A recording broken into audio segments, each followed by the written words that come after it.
Hello বন্ধুরা, আজকে খুব সহজে এবং খুব তাড়াতাড়ি লোটে মাছ রান্না করাটা তোমাদের সাথে শেয়ার করছি। এবং এটা যদি একটা টিনেজার মেয়েও দেখতে পায় তো খুব তাড়াতাড়ি লোটে মাছ রান্না করে ফেলতে পারবে। তো দেখো, নুন হলুদ দিয়ে আমি মাছটা ম্যারিনেট করেছিলাম, আর এটা হচ্ছে আমি লেবুর রস দিচ্ছি। লোটে মাছের একটা যে ভটকা গন্ধ ছাড়ে সেটা কিন্তু কেটে যাবে এই লেবুর রসে। তো এটা দিয়ে জাস্ট 1 ঘন্টা ম্যারিনেট করে রাখতে হবে।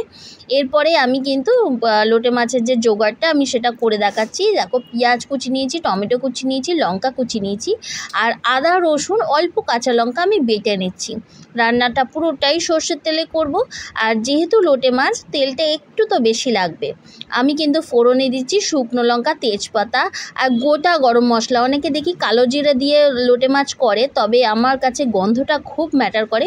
গোটা গরম মশলা যদি থেতো করে ফোড়নে দেওয়া হয় খুব সুন্দর একটা গন্ধ ছাড়বে এবং লোটে মাছটা খেতেও ভালো হবে, গ্যারেন্টি। তো দেখো, পেঁয়াজ কুচিটা দিয়ে দিয়েছি। পেঁয়াজ কুচিটা একটুখানি গোল্ডেন কালার অবধি ভাজতে হবে। পেঁয়াজ কুচিটা মোটামুটি এখন ভাজা হয়ে গেছে। এইবার আমি কিন্তু ওই আদা রসুন বাটাটা দিয়ে দেবো। অল্প কাঁচা লঙ্কা এর মধ্যে আছে, যেহেতু আমি কাঁচা লঙ্কা কুচিটা আলাদা করে দিচ্ছি সেই জন্য এখন কিন্তু ঝাল অনুযায়ী অল্প কাঁচা লঙ্কা দিচ্ছি।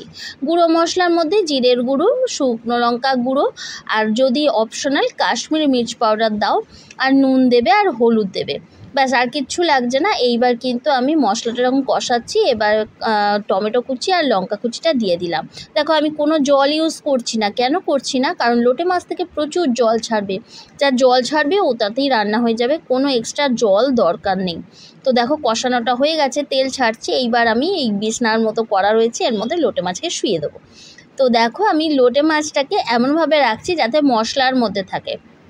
মশলার মধ্যে থাকলে কিন্তু যখন জলটা ছাড়বে, মশলাটা কষানোর সাথে সাথে মাছটা আস্তে আস্তে একটা গন্ধ ঢুকবে। মশলার যে একটা ফ্লেভার থাকে, সেই ফ্লেভারের রসটা কিন্তু এই মাছের মধ্যে ঢুকবে।